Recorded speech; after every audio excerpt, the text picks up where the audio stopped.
Hello दोस्तों। आज हम पढ़ेंगे खुर्शीद भावनगरी जी की किताब जीवात्मा जगत के नियम के भाग 2 में लिखे गए पुनर्जन्म के ऊपर के कुछ सवाल और उनके जवाब। पुनर्जन्म क्यों जरूरी है और जीवात्मा जगत में ही हम आध्यात्मिक उन्नति क्यों नहीं करते? समय समय पर आप पृथ्वी पर अपनी आत्मा के विकास के लिए आते हैं। आध्यात्मिक रूप से उन्नत होने के लिए एक ही जीवात्मा पृथ्वी पर सैकड़ों हजारों बार जन्म लेती है।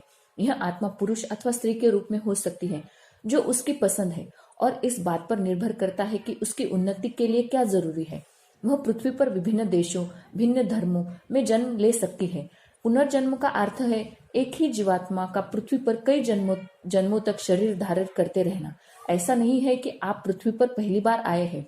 आपका यह जन्म आपके कई पुनर्जन्मों में से एक है। ज्यादातर किस्सों में जीवात्मा जगत के 5वें, 6ठे और 7वें लोकों की आत्माओं की उन्नति धीमी होती है, क्योंकि वहां स्पंदन अच्छे हैं। इसीलिए पृथ्वी के विपरीत जहां बुराइयों का प्रभुत्व है, अच्छे कर्म करना मुश्किल नहीं होता। इसीलिए पृथ्वी पर एक भली आत्मा छोटे से छोटा सत्कर्म करके भी तेजी से उन्नति कर सकती है। साथ ही पृथ्वी पर नकारात्मक स्पंदनों और भौतिक मन की सीमाओं के कारण आत्मा के निर्णय गलत हो सकते हैं, और इस कारण उसकी परीक्षा उतनी कठिन होती है। पृथ्वी पर अपने आध्यात्मिक विकास के लिए आपको अपने अवचेतन मन का भौतिक मन की तुलना में काफी ज्यादा उपयोग करना होता है। लेकिन एक भली आत्मा द्वारा पृथ्वी पर पुनर्जन्म लेने में यह जोखिम रहता है कि आध्यात्मिक दृष्टि से उसका अधःपतन हो सकता है। यदि वह जीवात्मा जगत में रहे तो उसका विकास बहुत ही धीमी गति से होगा, लेकिन उसका पतन कभी नहीं होगा। जीवात्मा जगत में रहकर धीमी किंतु निरंतर प्रगति करना अथवा पृथ्वी पर आकर जोखिम के साथ तीव्र गति से विकास करना, यह प्रत्येक आत्मा की अपनी अपनी स्वतंत्र इच्छा पर निर्भर करता है। पुनर्जन्म का चक्र केवल तब समाप्त होता है जब मनुष्य अपने सांसारिक जीवन कार्य पूरा कर लेता है, अपने कर्मों के फल भोग लेता है और 7वें लोक में 9वें स्तर में पहुंचता है। इस प्रकार आप सही मायने में भौतिक अनुभवों से परे पहुंचते हैं, अर्थात तब आप पृथ्वी पर रहना भी एक जीवात्मा की तरह चिंतन करना और रहना सीख लेते हैं। हम पूर्णता की बात नहीं कर रहे। कोई भी मनुष्य अपने आप में पूर्ण नहीं होता। हम केवल इतना कह सकते हैं कि मनुष्य को अपना सर्वोत्तम प्रयास करना चाहिए। अपनी जीवात्मा को इस तरह प्रशिक्षित करना चाहिए कि वह अगले विश्व की ओर जाने के लिए तैयार हो। पृथ्वी पर आप इसे पूरी तरह नहीं समझ पाएंगे। अपनी स्थिति के बारे में आप जीवात्मा जगत में जाकर ही जान पाएंगे। पृथ्वी पर पुनर्जन्म लेने के लिए सभी आत्माओं को पुनर्जन्म की प्रक्रिया कही जाने वाली एक विशिष्ट प्रक्रिया का अनुसरण करना पड़ता है। पुनर्जन्म के लिए आपको लोक की उच्च भली आत्माओं से अनुरोध करना पड़ता है। पुनर्जन्म की इच्छा के कारण भी बताने पड़ते हैं। मुख्य कारण अक्सर कर्मों का हिसाब चुकाना, अपना जीवन कार्य पूर्ण करना और आध्यात्मिक उन्नति करना होता है। यदि आत्मा के कर्म बहुत अधिक हो तो जीवात्मा जगत में उसके फल से मुक्त होना संभव नहीं होता। इसीलिए उसे पृथ्वी पर पुनर्जन्म लेना ही पड़ता है। कभी कभी बिना अधिक कर्मों वाली आत्मा भी इस कारण धरती पर पुनर्जन्म चाहती है कि वह उसका कोई प्रियजन राह भटक गया है, जिसकी मदद के लिए उसे पृथ्वी पर जाने की इच्छा होती है। आपको एक माँ का चयन करना होता है। जो आत्मा अच्छे आध्यात्मिक स्तर पर नहीं होती, उसका जन्म ऐसी माँ के गर्भ में हो सकता है जो आध्यात्मिक रूप से उन्नत हो, ताकि उस आत्मा का विकास हो सके। कभी कभी एक भली आत्मा किसी नकारात्मक स्वभाव वाली माँ से भी जन्म लेती है, ताकि वह अपनी माँ को सुधार सके। इसके जरिए आत्मा कर्मों का फल भी भोग सकती है और परीक्षा और प्रशिक्षण की प्रक्रिया से भी गुजरती है। बहरहाल इसमें बहुत जोखिम होने के कारण कई बार आत्मा का आध्यात्मिक पतन हो जाता है। कभी कभी पिता के निकट रहने के लिए आत्मा माँ का चयन करती है। इस तरह दरअसल वह आत्मा पिता का ही चयन करती है।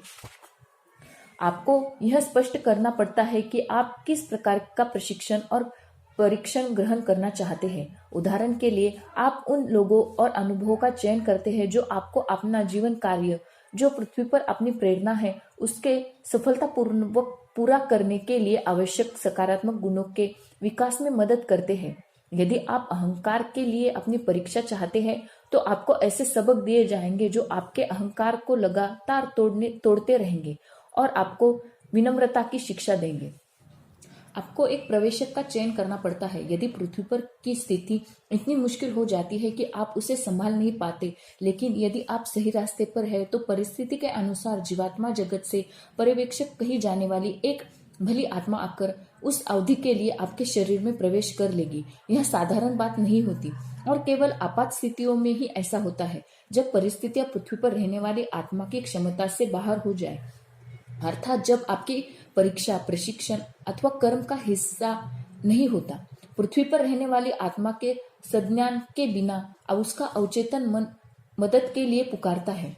आप अपने जन्म और मृत्यु की तारीख तय करते हैं।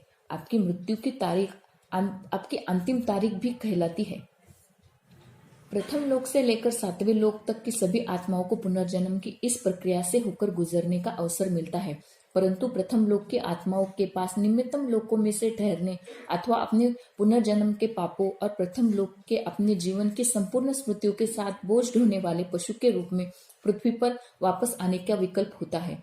प्रथम लोक की कुछ आत्मा यह विकल्प चुनती है क्योंकि वे अपने कर्मों का हिसाब तुरंत चुकता करना चाहती है।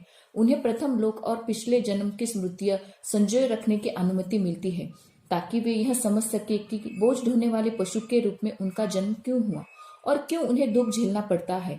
यह स्मृति उन्हें इस कठिन पुनर्जन्म में पृथ्वी पर उनके द्वारा भोगे जा रहे कष्टों को सहने की ताकत देती है।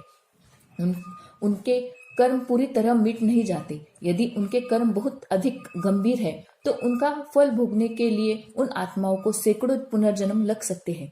यह पूरी प्रक्रिया चुनौतीपूर्ण मालूम पड़ती है, लेकिन ये सारे विकल्प आपको खुद ही नहीं चुनने होते। आपको अपने लोक की उच्च भली आत्मा और उसी लोक की 3 ज्ञानी आत्माओं के साथ बैठकर उन्हें बताना होता है कि आप क्या करना चाहते हैं। आपके द्वारा चुने गए विकल्पों में वे आपका मार्गदर्शन करेंगे। उदाहरण के लिए, यदि आप आध्यात्मिक रूप से ऊपर उठने और अपने कर्मों का हिसाब जल्दी चुकता करना चाहते हैं, तो आप अपने लिए बहुत ही कठिन रास्ता चुन सकते हैं। एक ऐसा रास्ता जिस पर हो सकता है कि आपके लिए चलना संभव न हो। उच्च भली आत्मा और तीनों ज्ञानी आत्माओं आपको ऐसा करने से मना करेंगी और आपको दूसरे विकल्प सुझाएंगी। बहरहाल, यदि आप फिर भी पुनर्जन्म लेना चाहते हैं तो यह आपकी अपनी स्वतंत्र इच्छा होगी और आपको इसके लिए रोका नहीं जाएगा। यहाँ तक कि पुनर्जन्म के लिए आपका नाम लिखे जाने के बाद भी आपके पास पृथ्वी पर जन्म नहीं लेने का विकल्प उपलब्ध होता है। उदाहरण के लिए, मान लीजिए कि आपने एक माँ का चयन किया है, लेकिन उसका आध्यात्मिक रूप से पतन होता है और अब आप उसकी संतान बनना नहीं चाहते, तो आप अपना नाम वापस ले सकते हैं। हो सकता है कि आपने इस माँ को इसलिए चुना हो, वह आध्यात्मिक रूप से उन्नत थी और आप चाहते थे कि आपको ज्ञान देने वाला कोई व्यक्ति मिले जो आपको सही राह पर ले जाए। लेकिन यदि माँ गलत रास्ते पर चली गई हो और भ्रांत हो जाए, तो आपके लिए उसके बच्चे के रूप में जन्म लेने का कोई मतलब नहीं रहता। अगला सवाल, पृथ्वी पर रहने वाले बच्चे किस प्रकार जीवात्मा जगत के संपर्क में रहते हैं? माँ के गर्भ में स्थित शिशु का जीवात्मा जगत से पूरा संपर्क होता है। इस दौरान यदि बच्चे को यह महसूस होता है कि परिस्थितियों के कारण उसका आध्यात्मिक विकास बाधित होगा, तो वह जीवात्मा जगत में वापस लौट सकता है और उसके शरीर को कोई दूसरी आत्मा का अपना सकती है। केवल इस कारण ही कि बच्चे को अब माँ की जरूरत नहीं है, इसका अर्थ यह नहीं है कि माँ के गर्भ में मृत शिशु का जन्म होगा। यदि वह उसके कर्म का हिस्सा नहीं है, तो शिशु के शरीर में दूसरी आत्मा प्रवेश कर सकती है। यह जान लेना महत्वपूर्ण है कि गर्भ में पलने वाले शिशु की ग्रहणशीलता तीव्र होती है, क्योंकि उसका अवचेतन मन जागृत रहता है। वह शिशु अब भी जीवात्मा जगत के संपर्क में होता है और अपने माता पिता के क्रिया का विश्लेषण करता है। सकारात्मक और संतुष्ट रहिए और यह ध्यान रखिए कि हर प्रकार की नकारात्मक चीजों से शिशु बचा रहे। उदाहरण के लिए, जब माँ दुखी होती है तो शिशु द्वारा दुख की नकारात्मक ऊर्जा ग्रहण की जाती है। शिशु माँ के विचारों और भावनाओं के प्रति बहुत ही संवेदनशील होता है। यदि माँ की प्रवृत्ति लगातार नकारात्मक बनी रहे और वह गलत रास्ते पर हो, तो शिशु की भली आत्मा जीवात्मा जगत में वापस लौट जाएगी और निम्नतम आध्यात्मिक स्तर की आत्मा उसका स्थान लेगी। यदि शिशु के शरीर के लिए कोई आत्मा नहीं आती, तो बच्चा मरा हुआ पैदा होता है। जन्म लेने के बाद बोलना आरंभ होने तक शिशु जीवात्मा जगत के संपर्क में रहता है। इसके बाद शिशु का अवचेतन मन उसके भौतिक मन को जीवात्मा जगत की स्मृतियां रखने की अनुमति नहीं देता। अगला सवाल, शिशु के बोलना शुरू करने के बाद क्या उसके जीवात्मा जगत से सारे संपर्क टूट जाते हैं? नहीं, बिल्कुल नहीं। अपनी गहरी स्वप्नहीन निद्रा में आप ऐसे स्थान की यात्रा पर जाते हैं जो पृथ्वी और जीवात्मा जगत के बीच स्थित होती है। आपकी आत्मा आपके शरीर से उठकर दूसरी जीवात्माओं से मिलने ऊपर की ओर बढ़ती है। आपकी नींद में जीवात्मा जगत में रहने वाले आपके प्रियजन आपसे आपके अवचेतन मन के जरिए बात करते हैं और आपका मार्गदर्शन करते हैं। वे लगातार आपके संपर्क में रहते हैं। जब आपकी आत्मा उनसे मिलने ऊपर उठती है, उस वक्त भी वह रूपहरी डोरी कही जाने वाली प्रकाश की एक किरण द्वारा भौतिक शरीर से जुड़ी रहती है। आपकी रूपहरी डोरी आपकी जीवात्मा को आपके भौतिक शरीर से जोड़े रखती है। जब आपकी मृत्यु होती है तब यह संपर्क टूट जाता है। आप अपने प्रियजनों से कुछ मिनटों अथवा कभी कभी कुछ घंटों के लिए मिल सकते हैं, लेकिन यह आपकी नींद पर निर्भर करता है कि जो गहरी और स्वप्नहीन होनी चाहिए। मिलने वाले के बीच प्रेम पारस्परिक होना चाहिए, एक तरफा नहीं। विश्वास रखिए, यदि जीवात्मा जगत में आपके प्रियजन हैं तो आप उनसे नियमित रूप से अवश्य मिलेंगे। ये प्रियजन केवल उसी जन्म में बिछड़ी हुई आत्मा नहीं होती, बल्कि इनमें वे लोग भी हो सकते हैं जो पिछले जन्म में आपके बहुत करीब रहे हो और जीवात्मा जगत से आपकी सहायता करने की कोशिश कर रहे हो।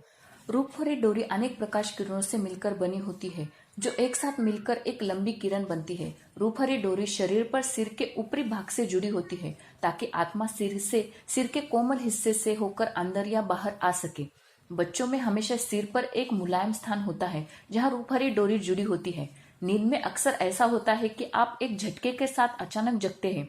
आपके सीने में धक धक सा होता है और आपको महसूस होता है कि आप गिर रहे हैं और कभी कभी जमीन पर उतरे हैं। यह तब होता है जब आत्मा अपने प्रियजनों को प्राकृतिक तौर पर से मिलकर आने के बाद अपने भौतिक शरीर में लौटती है। रूपहरी डोरी जाने पर व्यक्ति की मृत्यु हो सकती है।